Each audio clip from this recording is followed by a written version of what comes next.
Hello, everyone. I'm Sean. This is who? We are the Courageour Frights, back once again for another series review. Yes. So now we're doing Ahsoka 4, 5, and 6. Yes, we did the 1, 2, and 3 like 3 weeks ago, 4 weeks ago, or Yeah, something like that. Whenever they aired. yeah. So we are doing the next 3 episodes, which is 2 more episodes after this one. So this show's, I think, shaping to be pretty good. So Yeah, so this I like is, it. I don't know. Yeah, it's pretty. This is kind of our mid-season Yeah. review. Yeah. Mid-season review of this. Yeah, pretty much at this point.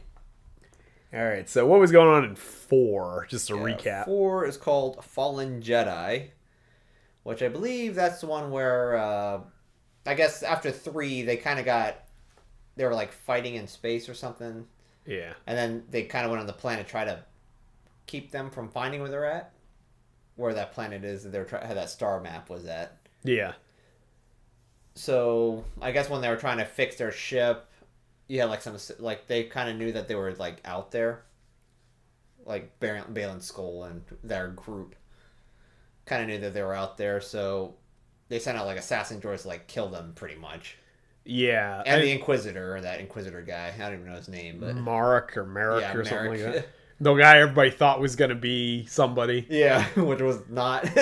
Just actually was something. It was kind of an interesting concept. At least I think it's interesting. I don't know if that's from the. I think that's not from the Clone Wars or something. Yeah, it's from the Clone Wars. I saw a lot of people complaining that he turned into a big green fart cloud, Yeah. but that basically means that he's like a reanimated zombie. Yeah. So you have Which like is zombie wild. mobs, like zombie creatures. Right. Which being these are the witches, they're probably like necromancers almost. So, They are, yeah. So it's kind of interesting that they have like undead armies at this point. Yeah, which I think is going to play into the later episodes. Yeah. When they send out the Marek and the guys, and I think what's her name? Yeah, the girl. Shin Hati. Yeah. Yeah, they do the fight with Sabine Wren and Ahsoka. Yeah, Ahsoka fights Merrick, and then she kills Merrick. Yeah, and then while Sabine is fighting Shin Hati, and they're still fighting while Ahsoka's trying to get the map. Yeah. Because they're trying to download the coordinates to be like, oh, this is the coordinates we need to go to where Thrawn is at. Right. It's like, oh yeah, let's go over there and try to get this map before it's completed. That's where I think where Shin Hati knows that Sabine Wren's doesn't really know anything about. Yeah, she realizes that she doesn't have any powers. Yeah, she's kind of like the weakest Jedi in existence. So I think she beats Shin Hati, if I remember correctly, or. Well, yeah, sort of. Yeah, she beats her enough to escape. Yeah. So she like fakes her out with the Force thing. Oh, and she doesn't know how to use the Force, but she does have like a Mandalorian blaster on her arm, so she like shoots at her with that and then runs. And then Ahsoka meets up with Baylan. Yeah. And they fight. Yeah, they're fighting, and this is like more like an even match type of thing. Because Baylan, this actually is the first time we actually see Baylan actually like fighting another Jedi, I think. Yeah, we see him at the beginning just cutting through New Republic troopers, but this is the first lightsaber fight we've seen. Yeah, between these two characters. Which he seemed to know Ahsoka quite a bit, I guess. At least enough. I mean, her reputation should be pretty significant. Yeah. And he knows about Anakin and stuff. He's like, your master Anakin or whatever. Well, yeah, everybody knows about Anakin. He destroyed the entire order. So. Yeah. I think Ahsoka grabs the star map, which is like burns her hand or something like that. Mm. And this is where I think Baylan, he does like some force move or something, and then he's like, kind of like, not really cuts her down, but she's standing on the cliff. Yeah, he like knocks her off the cliff. Yeah, he like punches her or something. It's like a force push or something. Yeah. Like knocked her off the cliff. Sabine sees it and thinks that she's dead. Yeah. Which she sort of is. Yeah, kind of. Yeah, whatever happened there. And Sabine eventually, she like takes the star map hostage. Yeah, she has like blaster to it. Yeah, she's trying to destroy it. And then I think Baylan's like did he say something about Ezra or something, or something came up with Ezra, and he's like, give me the star map and I could take you to your friend or something. Yeah, it's a plot point they brought up at the beginning with Ahsoka and her talking. Yeah. This is one of those things where Ahsoka told her to destroy the map if they have to, but then Sabine basically says she's not going to because that means they lose Ezra. Yeah. And then Baylan plays on that, knowing that she won't do it because she'll lose the opportunity to save Ezra. Yeah. So it's kind of like Baylan's take on it is that it's a win-win for them both because we get to meet Thrawn and then you get to see Ezra. Yeah. If you help us. So then she eventually surrenders and gives it to him. Yeah. And then Shin attacks her. Like force chokes her or whatever. Because Ahsoka like force pushed her into the wall or something. Oh yeah, because when they come back. Yeah. To talk or whatever. Yeah, and Shin gets up, attacks Sabine, and Baylan tells her to stop. Mm-hmm. So she does, like, reluctantly. Yeah, it's like, don't kill her. And at this point, it's interesting because it kind of gives the audience the impression that Shin's, like, darker than Baylan. Like, Baylan comes off as this sort of, like, magnanimous Jedi or whatever. Like a gray Jedi almost. Yeah, and she is too, but she has seems like she has darker tendencies. Yeah. And we'll see an interesting shift in the later episodes for that. Which I think the episode before that they kind of talk about light and dark. It has kind of almost like a balance between the two. So you almost had Shin Hati was your dark side and Baylan was kind of your light side. Right, at that moment. At that moment. That's why you have your balance between those two characters. But so, Ahsoka gets knocked off the cliff. Sabine joins them. And then we find out the very, very end of the episode, we see that Ahsoka is now, presumably in the world between worlds. Yeah, and then you see, I think if I remember correctly, you have the Hera shows up with like the Republic troops out there. Oh yeah, like the 4 Rangers or whatever. You that one X-wing pilot. Yeah, that one X-wing pilot that goes around the whole world, the whole galaxy, I guess.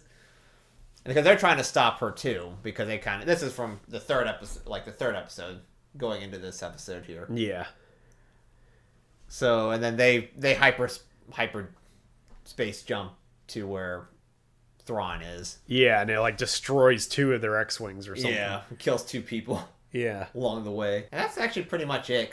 There's the big reveal at the end where Ahsoka's in the world between worlds, and then she hears a voice and turns around, and it's Anakin. Yeah, Anakin's there, talking to her and stuff like that. Yeah, and then that was the big thing that got everybody talking for the week, pretty much. Because the next episode after that was a Dave Filoni episode. Yes. Which, normally when Dave Filoni does an episode in these shows, I guess, it's normally something big happens. Yeah. But I guess this is kind of something big, because it kind of levels out Ahsoka's character a little bit. Yeah, it wasn't really that big of a thing, story beat-wise. Yeah, but character development-wise. Character development-wise and, fan-wise kind of thing. Yeah. Because that episode, I think we can talk about that episode pretty quickly, because there's not a lot. Yeah, because basically it goes through Ahsoka's, life, almost. Yeah, we get the Clone Wars in line. As, a Jedi. Or, as, a Padawan. Even going into, I guess, Jedi, at least a little bit. Yeah, we get the whole Clone Wars.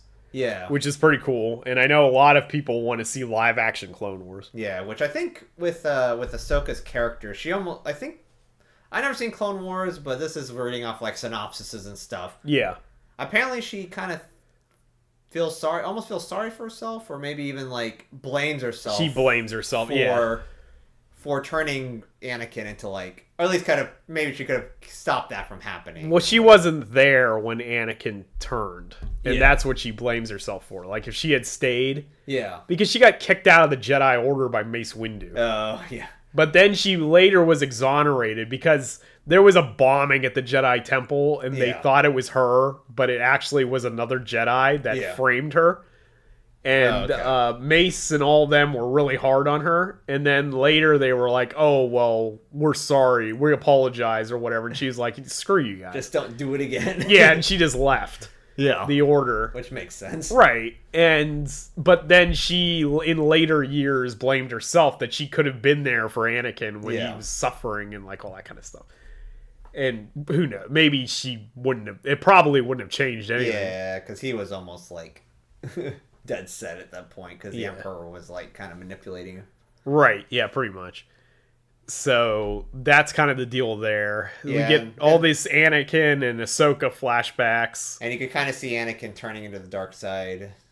Like, when you first see him, he's kind of like the normal Anakin you see from the Clone Wars, which is like the good Anakin. Yeah. And then he slowly tells his because his lightsaber kind of changes from the blue to the red or whatever. Or was it blue? I don't know. Yeah, it was from blue. One color to the red lightsaber, what you see Vader. Yeah, it kind of flickered back and forth, and sometimes he was Darth Vader, and sometimes he was Anakin. And I think he made that question, like, do you rather die or live or whatever? And that was like the question he asked. Yeah, it was all like in a dream state, basically. Which is almost like some people say, or I guess that's the big thing that happened that week, is like, is this really her, like, in the world between worlds, or if it's like her, like, vision that if she's like dying? Yeah, that's the question I had, which kind of makes sense, because she's literally in the water, like, drowning this whole time. But then we get literal stuff, though, because we also get, like, Jason Syndulla, who's, like, Hera's son, is hearing lightsabers and all that crap. When they're fighting each other in the world between worlds, he's like, listen, you could hear these lightsabers. Right, battles. Which, if it was just a near-death experience or something, that wouldn't happen. Yeah. It's almost like... Because at this point, Anakin would have been a Force ghost, because he... Yeah, he's been dead for, like, 5 to 7 years. And is the world between worlds almost like... Is that where the Force ghosts go or something? Like, we don't really know. It hasn't really been defined as to what it is or what its boundaries are. Because from the way the show is set up, it almost like it is. Like, if she was dying and Anakin was there... Yeah. That could be like her spirit or whatever is getting pulled into the world between worlds. It could be. And like them fighting is because it's like that's where the Force ghosts are at. Yeah, and it could have been. And that's why he looked like he was solid. Yeah. Because he's in the realm of the Force ghost. And he kind of remembered all the stuff. Yeah, and it was basically a test to see if she was willing to go to the next stage and become a ghost or return to the Earth. Yeah. Like that kind of thing. Yeah. That could be what it is. Yeah, cause I guess it's kind of one. It's like up to like interpretation, I guess. Because I know for a fact, like, at least in old canon, maybe new canon, it was like one of those things that when you died, you had, like, seconds or some shit to figure out how to become a Force ghost. And it was like when Anakin died, Vader died in Return of the Jedi, I guess he had, like, Obi-Wan came to him in some kind of vision or something, was like, this is how you turn into a ghost. Just listen to what I'm about to tell you. And you can live on for some extended period of time or whatever. Yeah, live on kind of. Or you're just going to fade into nothingness. So, like, this is what you got to do. So, that may have been through the world between worlds or something. Like, Anakin maybe ended up in that plane that Ahsoka did. Yeah. Except for it was Obi-Wan showing him the path as opposed to... Yeah, that because he kept saying, would you want to live or die? Yeah, that seems like that's what I want to live. Yeah. And then she came back to life. Yeah, it's that near-death experience type thing. Like, go into the light or don't go into the light kind of thing. Yeah. That's probably what it is. That's probably what they're hinting at. So she probably was dying. Like, literally was dying. Yeah, that's not definitive. That's just us speculating. But that's almost like what they probably were going for. Yeah, that's probably what it is. Yeah, so and that's kind of, like, that's literally like a whole episode. Yeah, there's that, and then there's the whole fact that there's the stuff with, like, the New Republic fleet. Yeah, because they're like...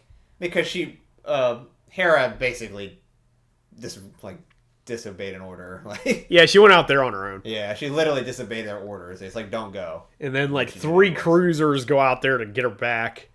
And the officer is like, do you have proof? Yeah. Which is absolutely stupid. Yeah. Because there's literally dead, assassin droids all over the place. There's 2 dead pilots. They probably have footage from their ships. And the guy's, like, Inquisitor lightsaber's still there. Yeah, and he's still there. Yeah, his husk is still there. Gas-filled husk is still there. Yeah, they would have walk around and be like, oh, that's right there. Yeah, there's all kinds of evidence. So if she gets, like, thrown in prison or something, it's going to be stupid because there's evidence everywhere. Which is almost implying that. Yeah, well, hopefully... We'll see what happens in future episodes, but I'm kind of hoping that Thrawn goes through and just blows up those 3 ships. Yeah. Which he probably will, actually. Probably, Thrawn, because Thrawn, this is when we get to the next episode, which that's pretty much it. That's basically it for that episode. The World Between World thing with Ahsoka. Oh, there's a big thing at the end. Ahsoka decides to...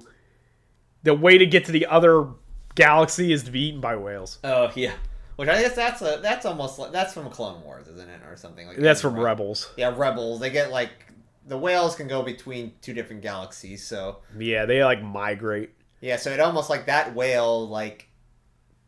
I don't know if it instinctually knows where to go, or maybe just following the trail of the ship that they were taking. I don't know. Yeah, it's a gamble, and Ahsoka even says that. Oh yeah, because he's like, Huyang is like, how can you be certain? Yeah, and she's like, I'm not. And she's like, how do you know where we're gonna go? She says, no idea. No idea. We're going. But it's better than just sitting there and doing nothing. Which doesn't make sense. That's the thing, is like in this one, it's like there's no way to go between the area. They don't have a ship fast enough, or they don't even know where to go because they don't have the star maps destroyed. Yeah, so it's Ahsoka just taking a gamble, pretty much. Yeah, so they go there, and then basically it flies off, and then the Republic is arresting Hera, I guess. Yeah, I guess so. Arresting Hera, and then that's the end of the episode. Yeah. And then as we go to this week's episode here, which I believe starts...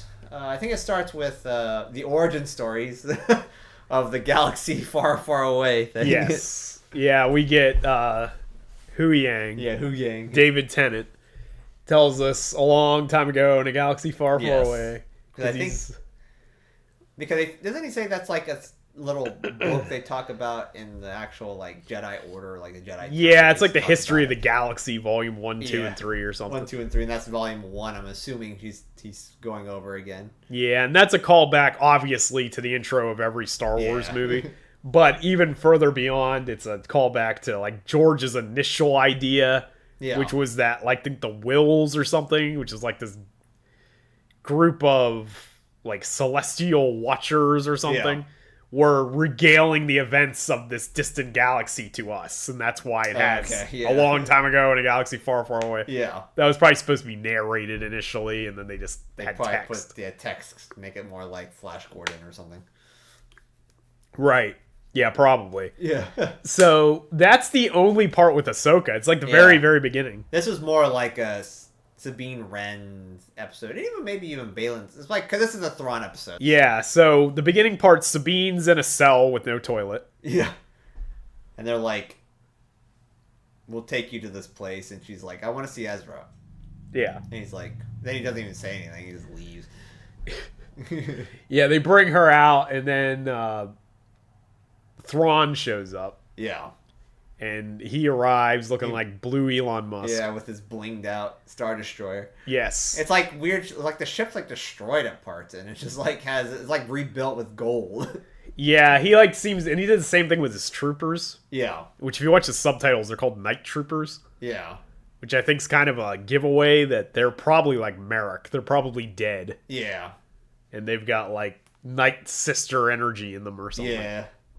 Because like I think the Night Sisters, I'm guessing that's like the main people, like those three. Yeah, they're like the Coven Masters or something. Yeah, they're like the mothers of the Night Sisters or something.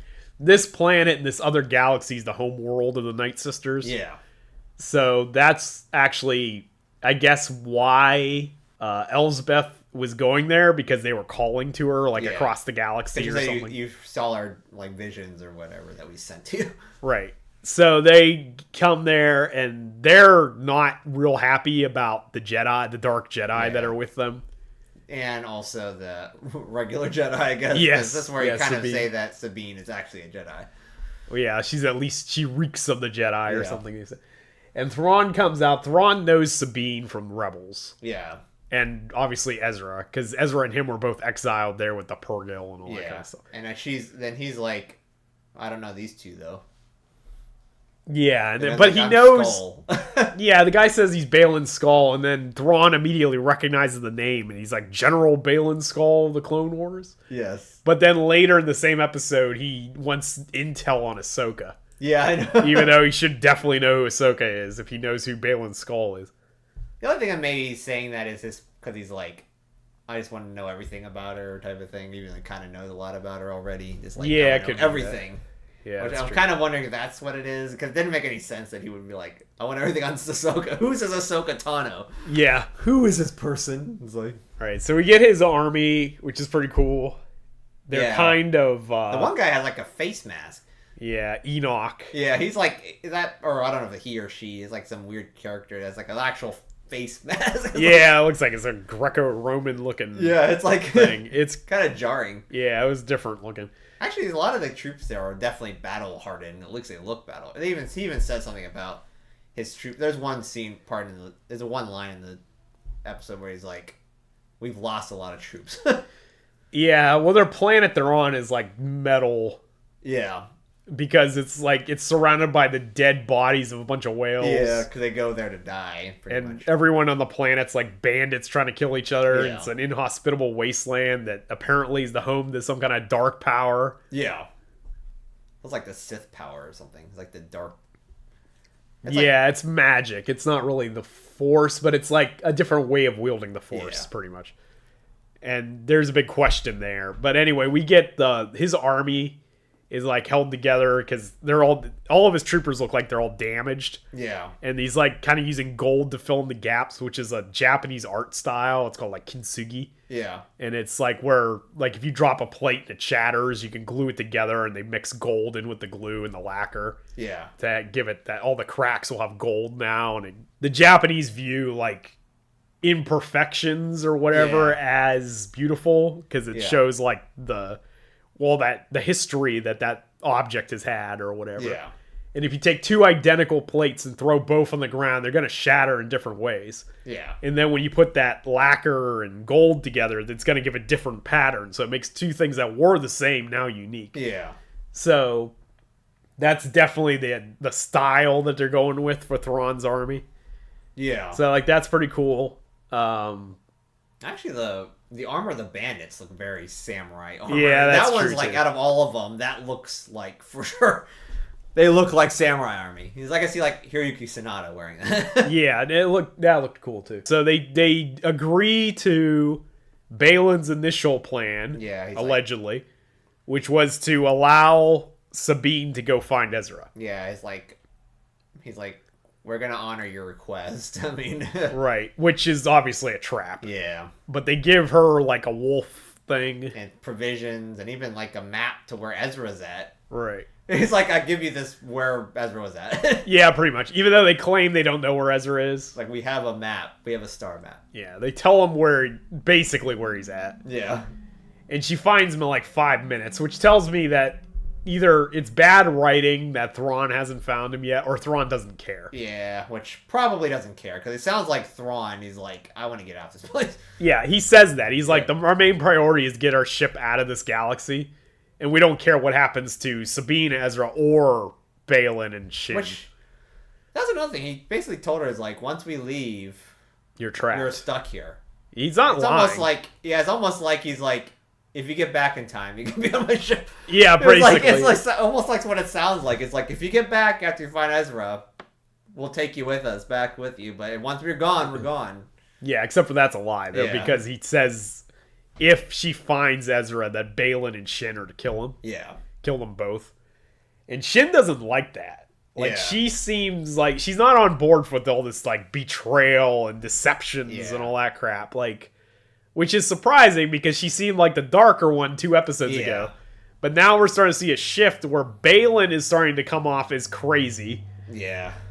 Because he wants to use Sabine to get to Ezra, but he doesn't even really care about that. His whole thing is he came to this planet because he's seeking the beginning. Yeah, he's seeking some all-powerful thing. Some sort of energy that just exists that will break the cycle of the destruction of the Jedi and the rise of the Empire and all that kind of crap. Because he talks about how that just keeps happening over and over again. So he's trying to figure a way to get rid of that. And like Shin is obviously realizing that her master's like crazy. Yeah. Because she's like, and you think we'll find that power here in this wasteland? Yeah. That they're all trying, that the Night Sisters are desperately trying to get away from? Yeah. And he's like, oh, it's because there's a power far greater than they can control here. And she's like, okay. And you want to control it? And he's like, I see the balance. I see the beginning or whatever. And her eyes just glaze over. Like, she's like, okay, yeah, you're insane.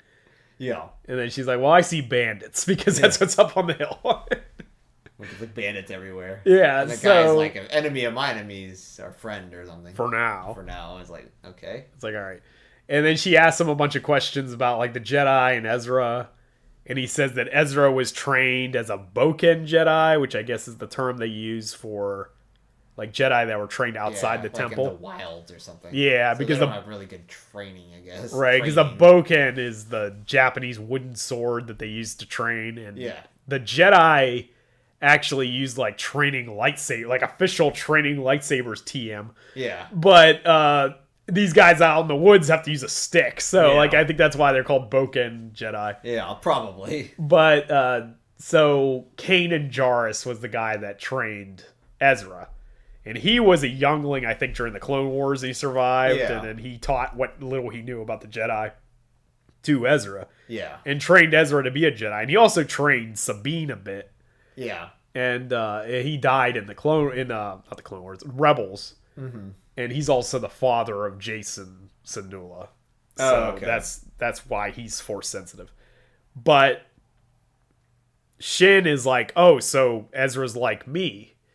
And then he's like, no, he was trained to be a Jedi. He trained you to be something more. Yeah. And she's like, what? She's like, what are you talking about? Yeah, I'm trained to be something more. Yeah. Maybe he's been trying to find this power. I guess he's maybe trying to train her to be able to kind of control this power. It's also possible that she's like an orphaned Night Sister or something and doesn't even know it. She does kind of look like a Night Sister, potentially. I was kind of curious like what he means by that because he doesn't really explain it. Yeah. And they're at this planet and he's like, well, maybe she's a key or something. She's the key to everything. She's Jar Jar Binks. She's the key to everything. Yeah. But maybe it's like he raised her right from the start for this moment or something, going to this planet because she has that power and she doesn't know it or something. Yeah. It's very vague. Yeah. And it's going to be a lot of fan theories, I'm sure. But one big one is that he's trying to get, what was it, Abeloth? Yeah. Which was like this dark goddess that existed in the expanded universe who ended up coming for like Luke or something. Oh, okay. Yeah, that could be it. So I think that's possible. I think Balin may be a reworking of Sabaoth or whatever, who was like this clone dark Jedi that worked with Thrawn. Yeah. But they didn't get along and they're like arguing with each other all the time. Just kind of like here. Yeah. It's almost like they reworked a lot of characters. And Shin Hati, depending on what they do with her, she could even be a reworked Mara Jade in a way. Like we don't really know what their plan is for her. Which a lot of people weren't they before the show even came out, where a lot of people were speculating Mara Jade would show up in here. I mean, she still might, but I think they're gonna rework Mara Jade into another character, and maybe it could be her. It could be her, yeah. Because if she survives this main part, maybe Thrawn tries to use her to assassinate Luke or something down the line, and then she switches sides. She's already teetering. Yeah, because she's starting to realize that Balin's crazy. And I don't think she likes Thrawn very much. No, she doesn't trust him. Yeah. And he doesn't trust... Thrawn has obvious distrust for the Jedi. Yeah, because of the Clone Wars. And he's surrounded by Night Sisters and like witch magic and all that stuff, and the witches don't trust the Jedi. Yeah. So it's like, that's dangerous. Because she gets to that planet, she's immediately like disturbed because she's like, more witches. Like, what is this? Like everyone. Everybody's a witch here. Yeah. And Sabine even looks at her like, so you don't know about this? Yeah, it's like no one even knows. So like she's being really kept in the dark here. Yeah. So nobody's telling anybody their plan. Yeah. So it's kind of not even Balin's skull. Yeah, Balin's not telling her what his plan is either. He's like letting things leak out, but he still hasn't said what he's doing. Yeah, because what does that even mean that I trained you a specific way? Yeah, to be something more. It doesn't even mean it's like, what does that even mean? She could even be some kind of sacrifice to bring back Abeloth or something. That could be it too. She could be like trained to be a sacrifice almost. Yeah, he's not going to tell her that. Or like a vessel. Yeah, vessel. That could be it. Yeah. That might be it, actually. Yeah, like she can be the vessel for whatever they're trying to... If it's Abeloth or a reworking of that or something, it's going to need a physical form. Yeah, and she's the key to that. Well, yeah, because she could be a Night Sister that just doesn't know or something like that. Yeah, that's possible. It doesn't make any sense. Like, it's a weird way of saying something to someone. It's like, very strange. Especially with the way Balin's character is. He doesn't seem like a character to just say something weird like that. Yeah. He's more like a person that's kind of like almost like a straight and narrow person. Yeah. Being a general. Now he's being real vague and it's cryptic. Really weird. Yeah, it's very strange. But anyway, that speculation aside. Yeah. Sabine finds Ezra. Takes her like 5 minutes. Yeah, I know. She's like literally has that little like wolf thing and it just licks a rock. It licks a rock and it turns out to be a hermit crab man. Hermit crab man that lives in a trailer park. He lives in a trailer park. The trailer trash, the local trailer trash. Yeah, so these hermit crabs are white trash. Yeah. And they take them to their trailer park that they live in. Yeah, and it looks like a trailer. It literally looks like a trailer park. And that's where Ezra's been. Yeah, he's been living with the trailer folk. He's been living in with the hermit crab people. Yeah. For 10 years, and Thrawn couldn't find him. Yeah, it was like, Thrawn must not have been looking very I don't think Thrawn cares. Yeah, he probably doesn't really care about Ezra. He literally just leave all these people here and just, like, leave. He says that. He's like, our main goal is to get out of this galaxy. Yeah. We don't care about Sabine or Ezra. And the same goes for your 2 Jedi. Yeah. So I think his idea is that we just take all the Jedi and just dump them on this planet, and then we don't have to worry about them. We'll just leave. Which that goes to another thing if that were to happen, I guess. Because Ahsoka's coming too, Yeah, so nobody's gonna be there. Luke's gonna be the only one left in our galaxy. Yeah. Maybe that's how Dave Filoni corrects the imbalance. Yeah, because Return of the Jedi very clearly says that like you're the last Jedi. Yeah. Because I think when Yoda dies, he says, when gone I am, the last of the Jedi you will be. Yeah. Says to Luke. Yes. Except for Ahsoka and Sabine and everyone else. Jason and all these other people. There's like 50 Jedi running around. Jason. With his green hair. Yeah, so there's like 50 Jedi running around. So maybe Dave Filoni hits the reset button. Yeah, just by just dumping all these other Jedi on this other planet, and then Luke's the only one we got. Yeah. He's like, great, we just have Luke. And Grogu, but he can't even do anything. So he can't talk. Grogu's like a baby. He's a still at 50. Even though Yoda says that for 800 years Jedi I've trained. Yeah. And he's only 900. So he started training Jedi at 100. Yes. But this little babby man can't even talk and he's 50. And he can't even walk. He needs like a crib. Yeah, it's like maybe he's just a late bloomer. I don't know. Maybe Yoda was something special. Because he beats up frogs all the time. That's all he does. Those frogs don't have any nutritional value. It's stunting his growth. You're just beating him up. And maybe, I don't know. Yoda was eating all that ketamine or whatever his cane that he has. But yeah, maybe that is Thrawn's plan, just to leave him there. Just dump all these other Jedi on this other planet and then just escape. Actually, he probably could have done that because the only thing, the reason why it might be a little different is because he said he'll give him some contingent of people to help. Yeah, that's true. He's like, I'll bring 2 contingents. 2 squads. Yeah, 2 squads, and that's it. Well, that's why he doesn't want to send any more, because he's probably just going to abandon them, too. Yeah, it's like, well, you get 2 squads, and that's it. And it's like, you literally could just let these guys just stay here. Be like, oh, you can go kill him. They can all live with the snail people, or the hermit people, or what hermit crab people. They could be new trailer people. With the Pikmin. Yeah, the Pikmin, yeah, pretty much. They go live with the Pikmin. And it's like, okay. Was that pretty much it, I think? Yeah, that's pretty much it. I mean, they set up Thrawn's going to try to escape. Yeah, because they... I wonder if Thrawn and Ahsoka are going to end up passing each other. Probably. The Star Destroyer, because it's like, they're still coming. Yeah. I don't know how fast the whales are. Well, he also set out in order to kill any Star Whales on the site. That's what he says, because I guess that was the final thing. It's like, Ahsoka's coming. I thought he told me he was dead. Yeah. Because Braylon Skull told you he was dead. Right. Because he didn't even check. Yeah, he just was like, okay. So he's like, yeah, I don't trust that. It's like, he's a Jedi. Also, the whales are taking Ahsoka to that planet to die. Yes. So they just gonna like keel over and die the second they get there, and she's just trapped inside this decaying whale for eternity. I wonder how this works. Do they just come and just casually die or something? I guess it'll be like Seaman. They'll just roll over and capsize. It's like it's a weird concept. They just come there and just casually die and add into the ring of this planet. Yeah. Which is just full of just dead whalebones. This like heavy metal death planet. Yeah. It looks like a planet from like Warhammer or something. Yeah. It's like a grim dark universe over there. Yeah. Maybe that is the Warhammer galaxy that they're in. Probably. We have this one planet. It's on the fringe, and it's the best planet. Yes. It gets worse from there. Yeah. Yes. But they're gonna strand. What's gonna happen is Thrawn's gonna strand all these Jedi on this other planet, thinking they'll just do their thing. Yeah. He's gonna come over to our galaxy, just wreak havoc. Yes. Take over the whole galaxy, and then he'll think everything's all fine and good, and all of a sudden this dark goddess is gonna come through and like absorb everything. Because Balin's gonna have like some kind of dark energy that engulfs the galaxy over there. Which actually, that is one good thing. I kind of like. At least we haven't seen it. I'm assuming because he says that they've been having some issues out there. Yeah. He didn't come in with like 5 million spaceships.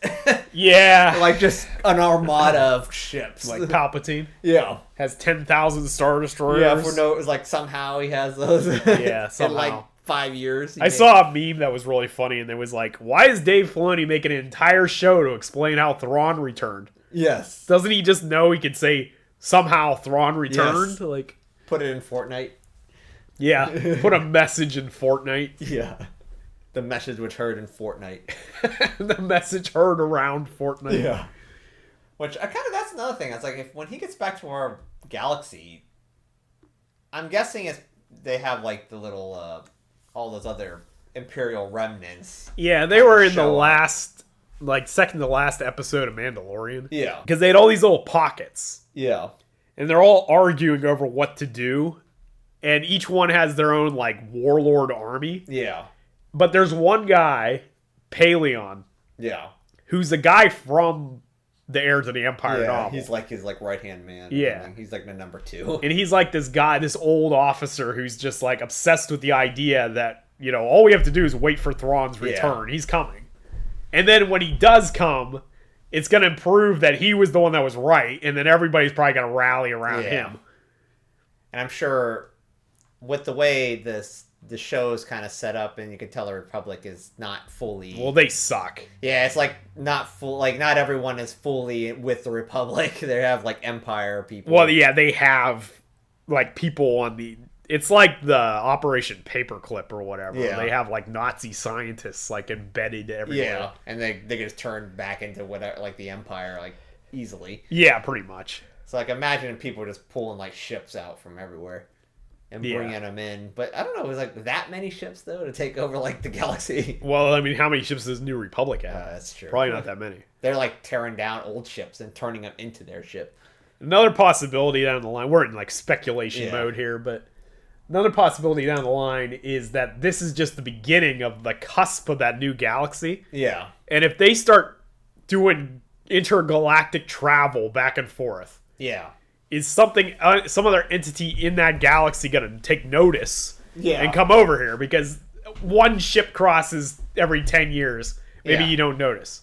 But if you got Star Wheels shooting over here, this spaceship shooting here, this other spaceship shooting back over there, something might notice that and come over. Yeah. And maybe you get, like, this version of the Yuuzhan Vong or something. Which, that would be interesting. I kind of... Instead of just having, like, the Empire and Republic thing, you really need, like, another faction at this point. If you have other galaxies that have life there... Yeah. And obviously they're strong enough to be fighting Thrawn's forces without, like, dying instantly. They got hermit crab people. Yeah, they have hermit crab people. They could bring their, I don't know, Winnebago that flies through space. like Spaceballs. Their Winnebago. They'll just set up camp on the back of a whale. Yeah. And fly back. Yeah. It looks like some kind of SpongeBob crap or something. They put out their fake lawn in front of their Winnebago whale. Like Sandy Squirrel will be out there with her astronaut costume. Yeah. They can go back and forth, and then you might have, like, other factions or whatever. Yeah.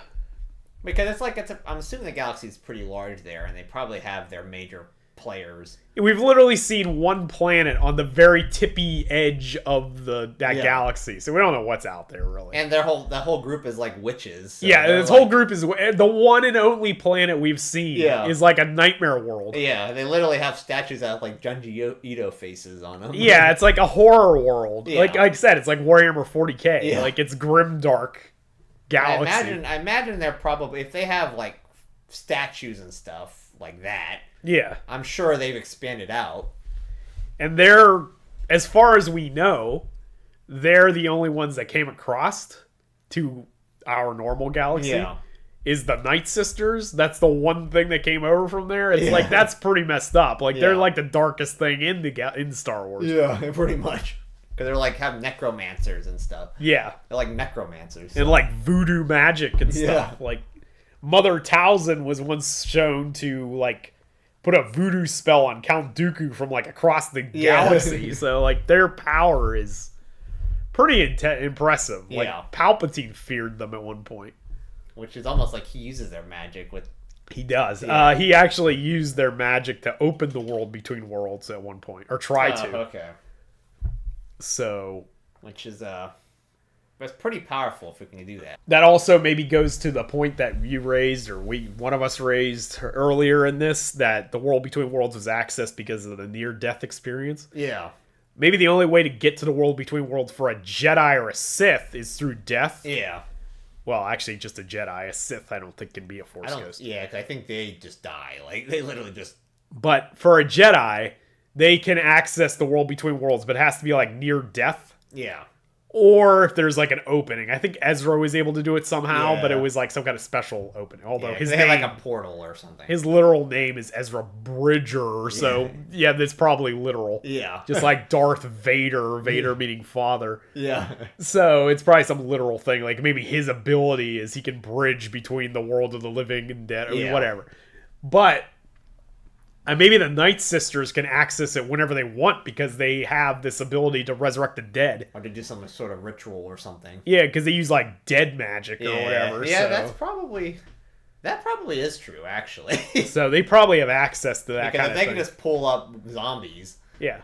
They'd be like, oh, we know how to go into there and pull out like guys. They're just like... Because I think Palpatine one time tried to use dark magic, like Night Sister magic, to create like these tendrils that like go into the world between worlds or something. Yeah, he's almost like need to use like that dark magic to be able to even access that. Yeah, so a normal Jedi can only access it like at death, basically. But since the Night Sisters have command over necromancy, they can access it whenever.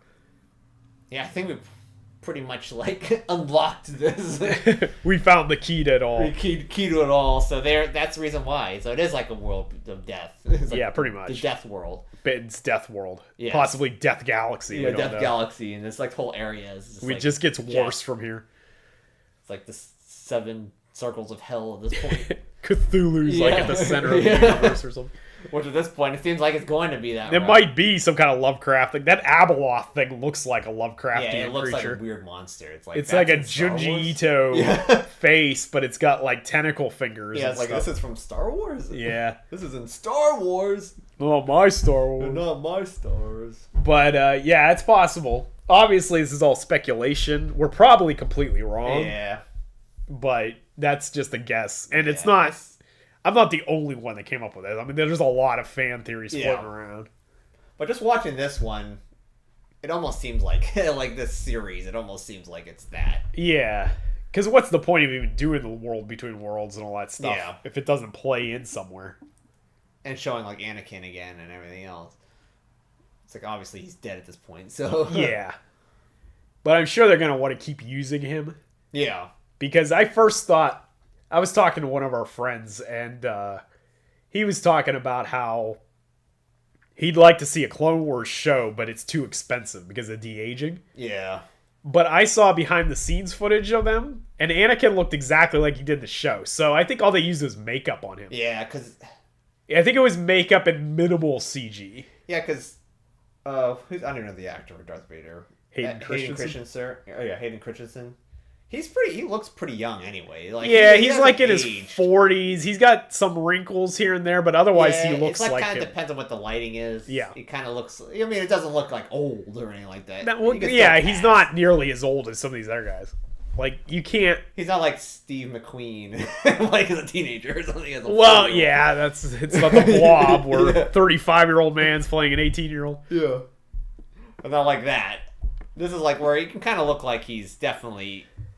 I mean, he's like older, but he's not that old where he's like, okay, he looks too old for this role. Yeah, he looks a little old to be playing a teenager or a 20-year-old or whatever, but with the CG and the makeup, I think it's mostly makeup because the behind-the-scenes photos look almost the same. As, probably if they need to do like very minimal, just a little bit of de-aging. Yeah, take a little wrinkle here and there out. Right. Like stretch his skin out. It looks pretty good. Yeah. I could see that, and it probably didn't cost nearly as much as people think. Yeah. So either we're gonna see Clone Wars live action stuff in the future. Yeah. And the same thing could be said for Ewan McGregor and Natalie Portman too. Like, they don't look that much older either. No. With makeup and a little bit of de-aging. I can see Natalie Portman coming back. It could work. Yeah. And so they could either come back as Clone Wars, like live action. Yeah. Or some kind of Force Ghost stuff, like an Anakin. And I'm surprised they haven't done Obi-Wan. Like, they literally could have Ewan McGregor show up as a Force Ghost. I mean, they even had... Qui-Gon's there. Yeah. Just put Ewan McGregor in there. They could have... Why don't we have... Yeah, you could have Ben Kenobi's Force Ghost talking to Luke or something like that. Like, that could be a thing. Like, it shows up because obviously he knows how to talk to him. Yeah, because he did in the original trilogy. Yeah.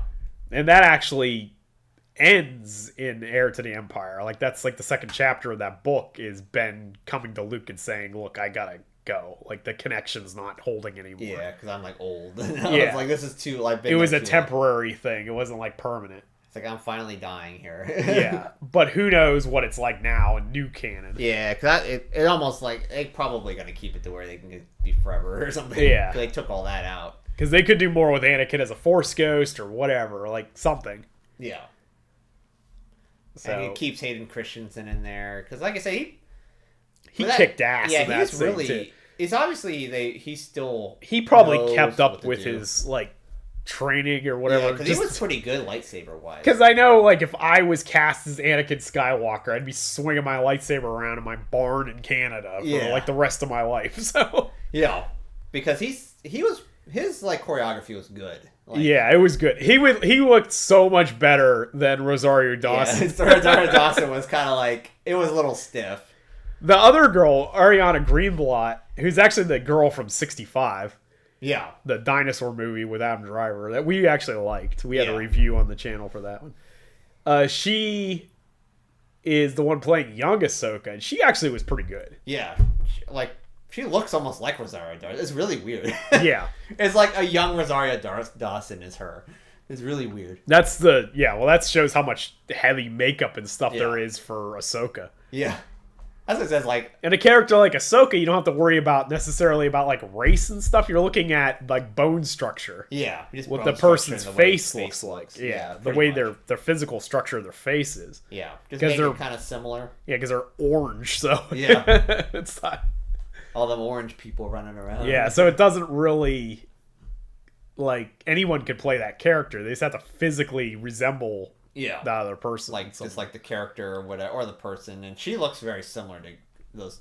Yeah, they have similar bone structure in the face. Like it worked really well, and she did look like the Ahsoka in the show. Yeah, and you don't have to like even their point because in that one of the scenes in the second or fifth episode, they had it. I don't know if they might have purposely put like almost like a dust storm effect. So you really couldn't see around. Like, you could see, like, the ATSTs and stuff like that. Yeah, ATTs. Whatever that thing is. Yeah, the big tank. Yeah. So you don't really... So if they really were worrying about costs, that's a good way to, like, cover it up so they don't have to use it. That almost looked like it could have been a practical prop, too, that they just enhanced with CG. Yeah, they could have done that. Same with that dog in this episode. It looked like it could have been an actual animatronic. Yeah. That they just added CG to. I think Disney does well Yes. With this new Star Wars is they do a lot of practical effects. Yeah, as much as I hate the sequel trilogy, I will point out that ever since Force Awakens, they've brought in practical effects like a much higher level. Yeah, instead of just being completely all CG. Because last week's episode, I think, was the first time we've ever seen live action like clone troopers that were guys in armor. Like actual physical people running around, and not like a CG nightmare for some reason. It'd be like Lord of the Rings, or just that never made any sense to me whatsoever. Like why we had 3 movies just fine with stormtroopers that were guys in plastic armor. Yeah, and then for some reason George decided that they had to be CG in the prequel. It's like really strange. It's like, why are these guys all computer animated? It's just a guy in plastic armor. Like, yeah, I don't know. That makes no sense. It didn't make any sense at all. But I guess it's like you said, it's kind of Lord of the Rings versus The Hobbit. Yeah, because The Hobbit, everything's CG, but Lord of the Rings, they like painstakingly. They made like every link of chainmail and stuff like for years before they made the movie. Yeah, even the armies itself, they had a real army at one point, and then they just copied and pasted everywhere else, and everything else was fake except like that one. But it still worked pretty well. It worked pretty well, but in at least the first Lord of the Rings, I don't know when a workshop like made everything physically there. So it was like other than like the cave troll or whatever. Yeah, everything else was like a guy in makeup and costume. Yeah. So you're getting a lot of that in the new Star Wars. Yeah, which that's like I said, that's one thing with Disney. They're doing well. What I do like is the practical effects. Yeah, that's one point I think everybody agrees on. Yeah. Pretty much. The effects look good. Yeah. It's just the storytelling. The storytelling typically is subpar. Yeah. However, here it's pretty interesting. Yeah, Filoni doing it, and also Happy. I don't even know the guy's name, but Jon Favreau. Yeah, Jon Favreau. I don't even know if Jon Favreau is really doing that much with the way. I know Filoni. Well, with this one, he's not. Favreau is running the Mandalorian. Okay, so basically he's the Mandalorian guy. Yeah. Okay. But he's getting less and less control, apparently. If you believe the behind-the-scenes drama. If you believe, like... Which I don't know if I do or not. Yeah, but... a lot of that you have to take with a grain of salt. It's like, you never know. It's sometimes... Or, I don't know, I'm not going to go into that. I'm not going to go into that, but... Yeah, it's whatever. Yeah. But yeah, this show I like a lot. I feel like Ahsoka was the show for, like, old-school Star Wars fans, especially those that really liked Clone Wars, Rebels, and the EU, Expanded Universe novels. Because it's kind of a blending of all that. Yeah. Whereas, like, Andor was, like, Star Wars for people that don't like Star Wars. Yeah. Because when they were calling things guns... That's yeah, Andor was an excellent sci-fi drama. Yeah. But it didn't necessarily feel like Star Wars. It could have been The Expanse. It could have been Battlestar Galactica. It could have been anything. Or it could have been, what's his name? Like that Snyder show. That's true. It could have been like, was that Rebel Moon that's coming out? Yeah. Literally could be something like that. Right. But yeah, Andor is like the equivalent of... elevated horror. Yeah, pretty much. So, like, elevated horror, like Joe Bob Briggs once said, that elevated horror is horror for people that hate horror. Yes. That's kind of what Andor was. It was elevated Star Wars, which is very pretentious. Yeah. But you can like Andor just fine, but you can't also be like, oh, people like Ahsoka are babies. They just like to play with their action figures. Well, then get out of Star Wars then, because that's what this is. Star Wars, especially George Lucas made it a specific way. George Lucas specifically made stuff to sell toys, so like that's always been part of Star Wars. It's like that's like the identity of Star Wars. Yeah, he's like the first one to actually do it, and there's not necessarily anything wrong with that. Yeah, if you like Star Wars, you like what you like. Yeah, exactly. I'm not that big of a fan of Andor, but I don't care if you like it. Cool. Yeah, that's the same with it's like. If you like it, you like it. It's like it's a TV show. But personally, this is more my style. Yeah, I like this more. This show is pretty interesting, and I think it's one of those shows that kind of like adding on to Star Wars lore. Oh yeah, a lot. Which, if you haven't watched Rebels or Clone Wars, you're not going to know like half the stuff. But it's adding into it. You're not going to know it, but I feel that it's explaining it. Yeah, because it's like doing a good job explaining. I've watched every episode of Clone Wars. I haven't really watched Rebels that much. You haven't watched really any. I've never seen it. I've never seen outside the movies and like reading Heir to the Empire. That's like pretty much it. Right. Or looking at the odd Wikipedia article. Yes. Emphasis on odd. Yeah.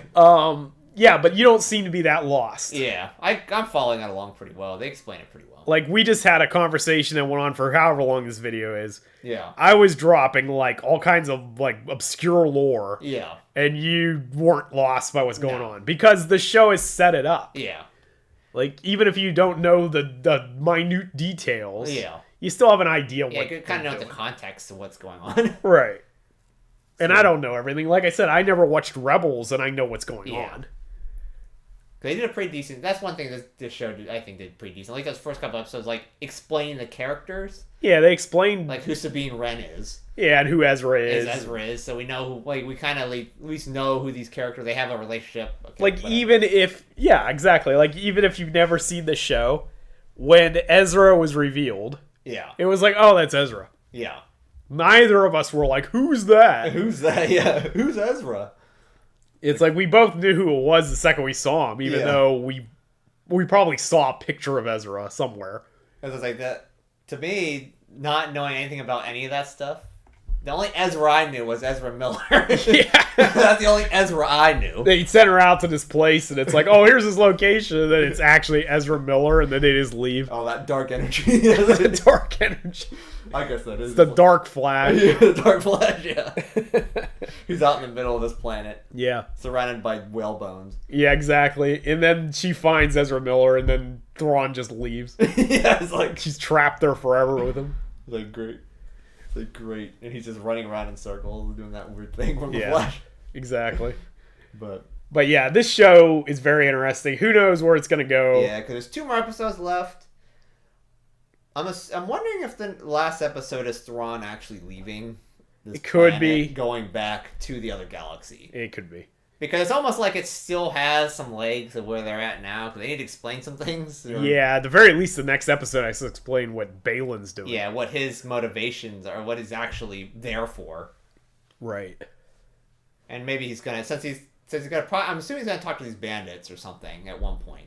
Yeah. And be like, do you know anything about these dark energy thing or whatever he's looking for? Whatever the heck what he's actually doing. Yeah. So, I guess we'll see in next week, I guess. Yeah, probably next week.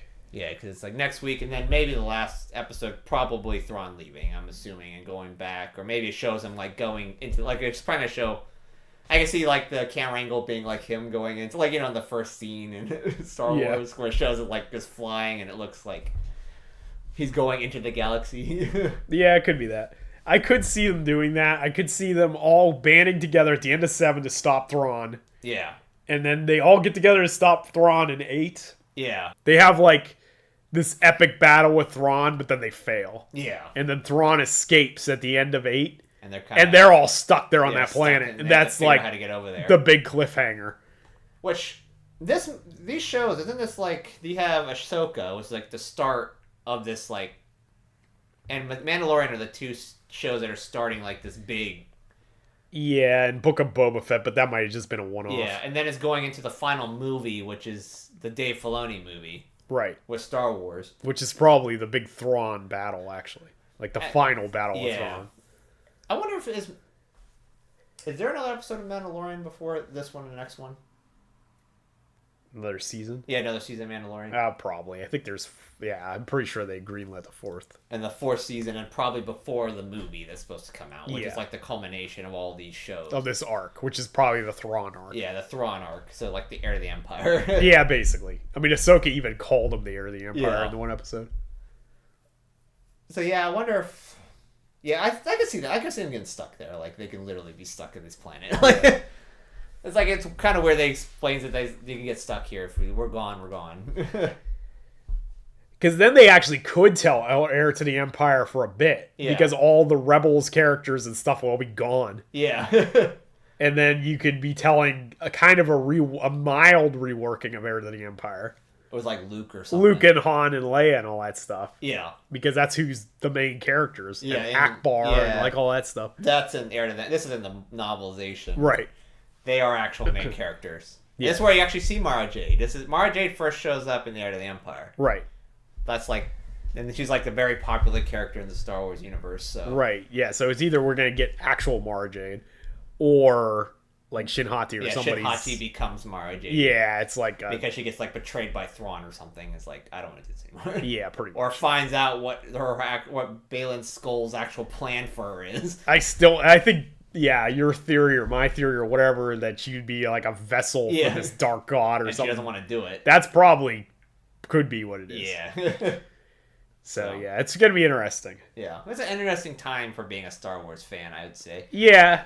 A lot of people, the hardcore Star Wars fans, for the most part, think this is the best show we've got.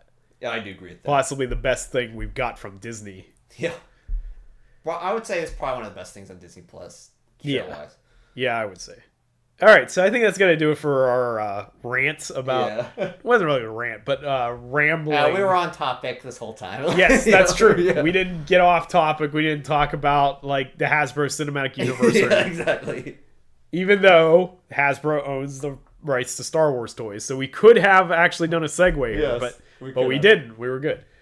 So if you like this video, leave a like. Consider subscribing for more content like this in the future. We're going to do one more video for Ahsoka. Yeah. Which will probably be the last 2 episodes and probably our thoughts on the entire series. And maybe this will probably get more definitive where we're going to go because we have the actual full season done. Right. So. Yep. So stay tuned for that. And you too could feel a strength welling within. See ya. See ya.